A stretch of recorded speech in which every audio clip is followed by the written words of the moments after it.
Blessings, blessings, blessings. We back. Got a lot to talk about, but I'm only gonna talk about a few things in this video. You know, last time we had a video, we talked about, basically I already congratulated the Nuggets because I knew that going into game 5, they was gonna get it done. So I will say, just for the sake of putting a pin in the season, ending the season out right, congratulations again to the Denver Nuggets. They made their first finals appearance this year and they got their first championship out the way. The question was on everybody's mind. And for some of my more tenured followers, they would know how funny this question is to me. Who is the real 15 now? Which 15 do they retire when it's all said and done? Do they retire Jokic's jersey or do they retire Carmelo Anthony's jersey? You know, look, a lot of people love Carmelo, man, and I can't take nothing away from him, man. A lot of people love Carmelo. Me and Carmelo got our thing, man. He don't know me, but I'm glad that he finally moved on, man, because to me, Carmelo always been overrated. But, you know, I see a lot of people saying they can retire both, and I guess they could, you know. That's a cop-out, you know. I'm not aware, but maybe somebody in the comments can tell me another team that has 2 jerseys retire for the same player, and it's not like a legacy thing, like we all retired Bill Russell jersey or something like that. What other team has 2 players with the same number with both of their jersey numbers retired? But it's a unique situation, I guess you could say. But Jokic right now to me is the greatest Nugget of all time, man. But that's another topic for a whole nother video, man. But now, just like we did every other team, we look at the outlook of both of these teams. Now that the season is complete, Miami, unfortunately, had their Cinderella story ended in 5 games. Now you see the reports coming out that, of course, they're looking for a scorer. They're looking for somebody who can take pressure off of Jimmy, because we saw that Miami's main problem is that they just do not have a lot of scoring. Those undrafted players, they showed up, they did their thing to get them there, but once they got there, man, they played a real team. They started looking real undrafted. So Miami's gonna have to do something right now. The talks was for them to get Bill or them to get Damian Lillard or maybe even Kyrie. But we saw, because of the blockbuster trade that went down, which we're gonna talk about, Bill is out of the picture now. Bill is not an option. It's being reported that nobody really wants Kyrie now outside of Dallas. That's what's being reported, but we know how news goes with Kyrie. It seems like it's a lot of bias that goes into his news cycle, so we'll see how that pans out. So now all the eyes really is on Damian Lillard. He's the big fish now. He's the big fish out there that could potentially be available. But the only thing about Dame is so loyal. Dame seems to be such a purist that many people are speculating whether he would even ask for a trade or not. We don't know, but he would be a good fit in Miami because they truly need somebody who can get buckets continuously, regardless of the defense, so that they can take some pressure off of Jimmy to not be the only one who can fulfill their role. Because we saw as the playoffs went on and on, his numbers started to dip. Now, you know, some people point to the injury that he had against the Knicks, and that might have had something to do with it, but we saw him kill Grant Williams even after that. So we're not gonna put that out there, man. We just know that even throughout the season, we saw that they were always a good defensive team, but they had a tendency at times to struggle to score. So now we'll see, do they get Dame, and what comes of all the chatter that's going on right now.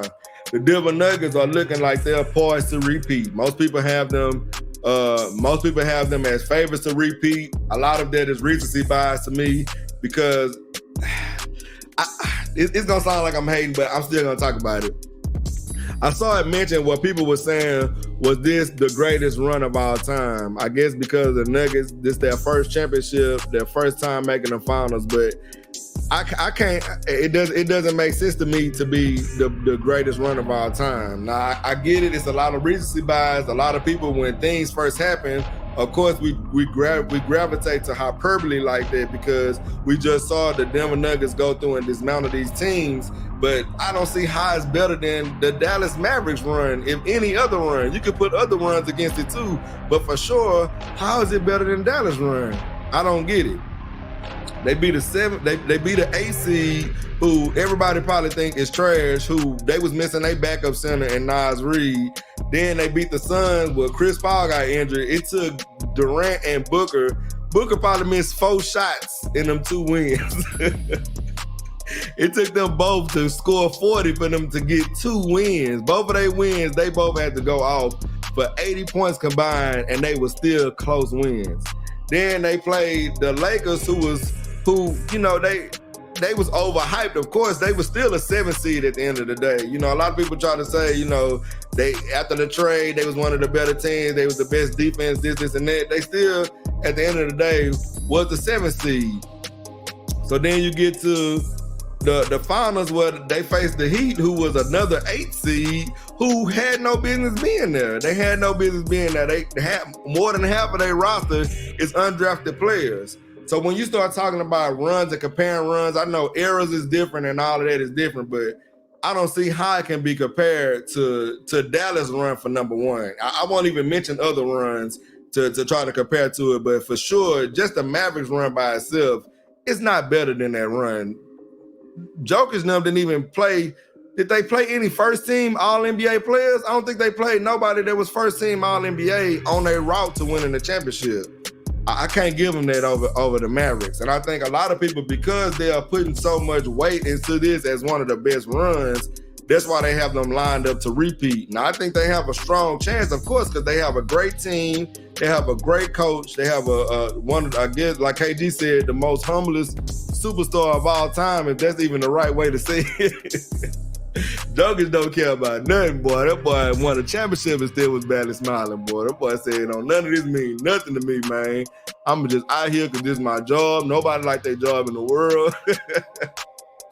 So we gonna see, man, what kind of moves can they make? I know Bruce Brown is up for a new contract. Or are they gonna just run it back? They'll run it back with that same squad and see can they get that same lightning in the bottle or get the same success. But I think the West is going to be way stronger the next season. I think this is the first time in my lifetime I can think where the West only had 2 50-win teams. Off the top of my head, maybe it's other years and I'm just not thinking of it because, you know, regular season wins matter according to seeding, but in the grand scheme of things, we don't really think about it that much. But it is a good indicator really of how good a team is. So just the teams that they beat, man, I can't put it up there with them runs. So another thing that came out, of course, which was on hiatus or was being held back as the finals was going on, was what punishment Ja Morant was going to get from the league. So we saw that they ended up giving him 25-game suspension. Now a lot of people were saying that this is too harsh, including the NBA Players Association, and a lot of people were saying it wasn't harsh enough. What I think that they setting him up for the big hammer on strike 3. I think they gave him the little wrist tap on number 1. It's like a little bit more harsh this time with the 25 games, but I think they setting him up for 3 strikes and you out, man. I think whoever's in Ja camp, especially his daddy, man, they need to get in Ja head and talk to him, man. Like whatever image you're trying to portray, whoever it is, just take the guns from the boy. Don't let him have guns. Like, Don't even take the chance on him having a gun and then an accidental lob go up and he just cannot resist the urge, man. I don't know. Or somebody accidentally get him on camera or whatever it may be. Just don't let the man own a gun, period, man. He make enough money. He can have security. You know, my boy Big Security, man, they already protect him when he come down here, man. He needs to just have a security team and let them have the blickies, man. Don't let Ja Morant walk out here with a blick, man, because it to some people it's not a big deal. To some people they give him the pass. He's a young dude, and it's a cultural thing and all that.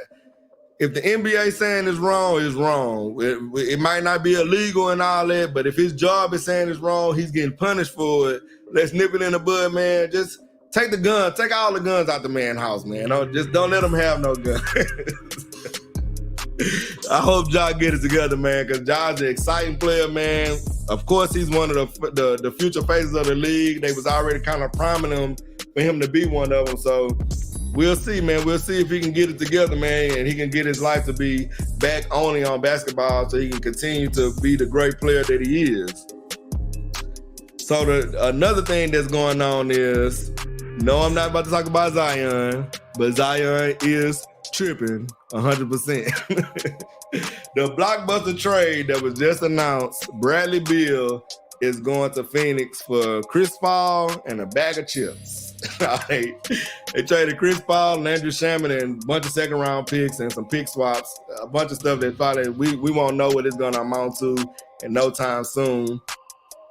But some people are mixed on this trade. I tend to think that it's not nothing big hoopla behind it, because to me, Bradley Beal was the last thing that they needed. They need somebody who was going to be a defender. They needed play finishers. Now Bradley Beal is just as ISO-centric as them. So now it's going to go from them needing KD and Booker to drop 80 to they need them three to drop 120 for them to win the game. Because right now, they only have 5 players on the contract, which is them three, Cameron Payne, and DeAndre Ayton, and they already over the luxury tax. So all they're going to get now is scrubs. They don't want no scrubs, but that's the kind of guys that's going to be on that team. Right now, man, they set themselves up. That's all they're going to have. They're going to have some bunch of G League players, a bunch of veteran minimums. Of course, they're going to still try to move Ayton, but at this point, is it better to just keep Ayton? I mean, I guess you could try to get Ayton for 2 or 3 players, but you can't move Ayton for 10 players. So you can see what's the 2 or 3 players, but even then, you're still gonna need a big. So it's like, do we trade Ayton and try with a lesser big to get other players? Or do we keep Ayton and then just go with the full veteran minimum squad?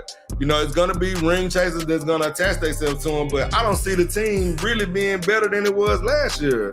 I don't see, to me, it's a lateral move more than anything. Of course, Bradley Beal is a name. He had his 2 years where he was averaging 30 plus, but the last 2 seasons, he went back down to just being a solid contributor. So moving so much to get KD and to get Beal, at this point, it is for sure championship or bust. Frank Vogel is going to have a lot of pressure on him to find some success with this team, which I don't see how he's going to do it, man. To me, I don't like saying, you know, it's only one ball, but I think when you have players that's so ball dominant like that, because KD, of course, can play off the ball, but when you lose Chris Paul, you lose the setup guy like that. Even I think all 3 of them really have some aspects of their game where they can play off ball, but when you lose the setup guy like that, then they're gonna be setting up for one another, and that's gonna take away from their mentality to score. So I think in all, it's gonna hinder them more than it's gonna help them. But you know, a lot of people just gonna say the game is about a bucket. They got 3 for sure bucket getters, so they should be good. But we'll see, because right now, their best defender is KD.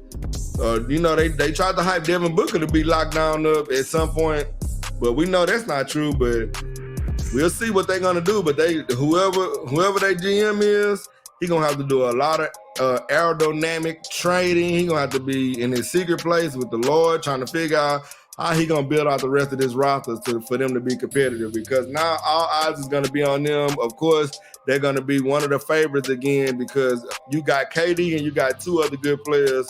People are gonna call you a favorite. So we'll see, man. We'll see. There's a lot of other teams that's looking to get better. The draft is coming up this Thursday. We'll see what teams make what moves, what kind of trades go on, what kind of players get drafted. Outside of Victor Wembanyama, which we know is going first, they might as well just start the draft like Elder BG said. They might as well start the draft and say, welcome to the NBA draft. The Spurs took the number 1 pick, Victor Wembanyama. Charlotte, you on the clock. It ain't no point in putting the Spurs on the clock, because everybody in the world knows that they taking Victor. So we're going to see Thursday, man, how the draft plays out. As the offseason goes on, we'll see more and more teams start to establish their team that they're going to go into the year with to try to fight for the next title, to try to dethrone the Nuggets from being the reigning NBA champs. The Nuggets, of course, are going to be on the repeat to further etch their name in history. So with that being said, man, we're going to see how everything goes on. Y'all boys be easy. Shalom.